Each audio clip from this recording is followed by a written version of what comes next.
أعوذ بالله من الشيطان الرجيم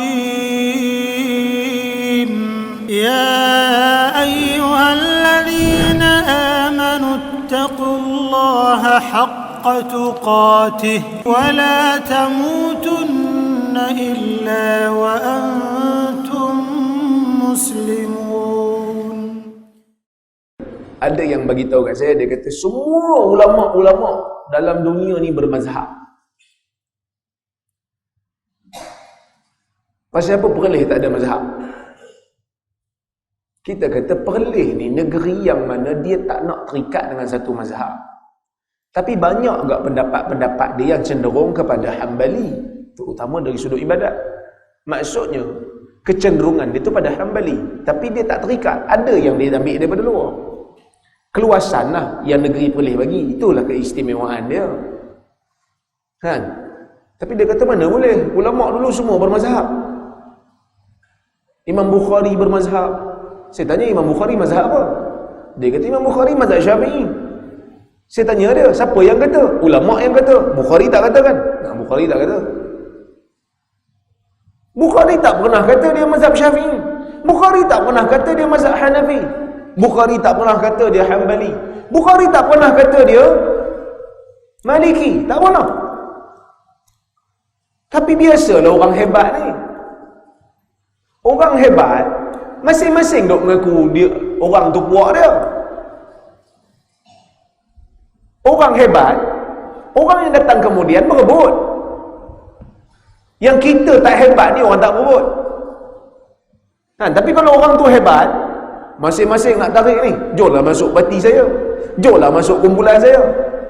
Tapi kalau kita tu tak hebat mana, tak ada pengaruh, orang tak peduli. Kan? Jadi Imam Bukhari ni orang hebat. Bila orang hebat, adalah orang-orang yang cuba nak tarik, nak masuk mazhab dia, supaya orang fikir, oh Bukhari pun mazhab Syafi'i. Maka As-Subki kata dia adalah bermazhab Syafi'i. Itu Subki kata dalam Tabaqat Syafi'iyah, dia menyenaraikan Imam Bukhari sebagai tokoh mazhab Syafi'i. Ada juga ulama mazhab Hambali yang menulis Imam Bukhari sebagai Abu Ya'la antaranya. Dia menulis ulama-ulama Hambali, dia masukkan nama Bukhari. So mana satu yang betul? Ada yang kata dia Hambali, ada yang kata dia Syafi'i. Nak tahu yang betul, kena tengok pendapat Imam Bukhari dalam Sahih Bukhari. Kena tengok pandangan Imam Bukhari dalam Sahih Bukhari sendiri. Sekarang Subki kata dia mazhab Syafi'i, Abu Ya'la kata dia Hambali. Mazhab Syafi'i kata dia mazhab Syafi'i. Apa sebab mazhab Syafi'i? Sebab pandangan dia cenderung banyak kepada mazhab Syafi'i. Dan yang kedua, dia belajar dengan Humaidi. Humaidi ni rapat dengan Imam Syafi'i. Tak boleh kata gitu. Kalau setakat belajar dengan guru tu terus jadi mazhab tu. Imam Syafi'i pun Maliki sebab Imam Syafi'i belajar dengan Imam Malik. Imam Syafi'i pun boleh dikatakan mazhab Hanafi sebab Imam Syafi'i belajar dengan Muhammad bin Hasan Al-Syaibani yang bermazhab Hanafi. Akhirnya kita kena pergi kepada satu kesimpulan, macam mana pun tak boleh tengok guru, kena tengok pandangan dia yang sebenar. Maka bila kita tengok pandangan Al-Imamul Bukhari, banyak pandangan-pandangan dia yang menyelisihi pendapat Hambali dan menyelisihi pendapat Asy-Syafi'i.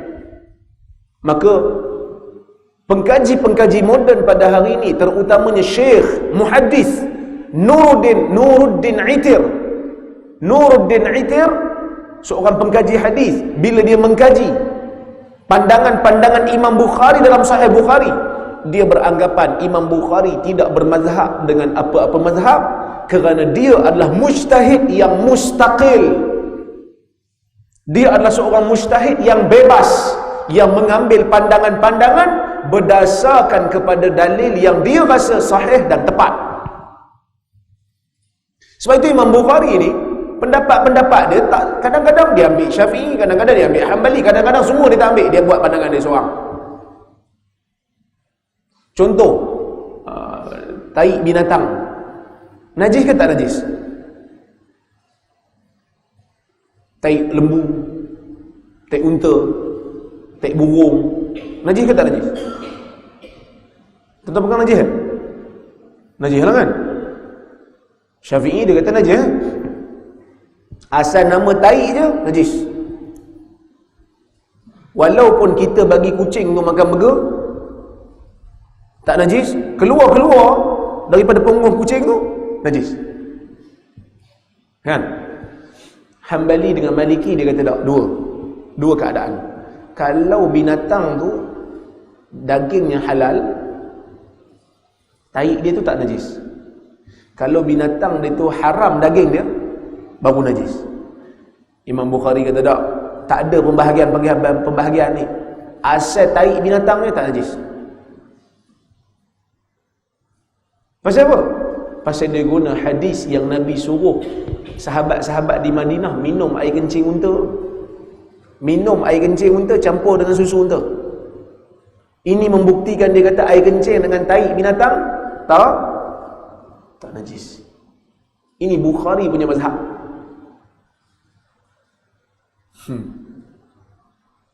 Maka bila kita belajar fiqh Bukhari, kita akan tengok Imam Bukhari sebenarnya mazhab ni.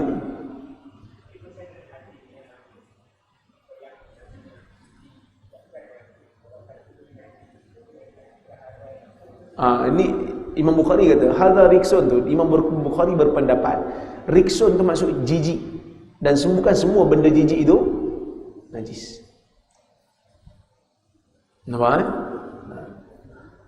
Hingus, tak hidung kawan punya tak hidung najis tak najis, tapi agak-agak sanggup nak pegang. Cantik pula tak hidung kau, baik pegang sikit. Simpan buat souvenir, simpan dalam poket, tak ada orang buat. Jarang lah, kalau ada pun tak pun nak betul. Jijik dia kata. Dan tak sah untuk dibuat istinja, sebab Nabi nak istinja kena cari batu, benda yang kesat.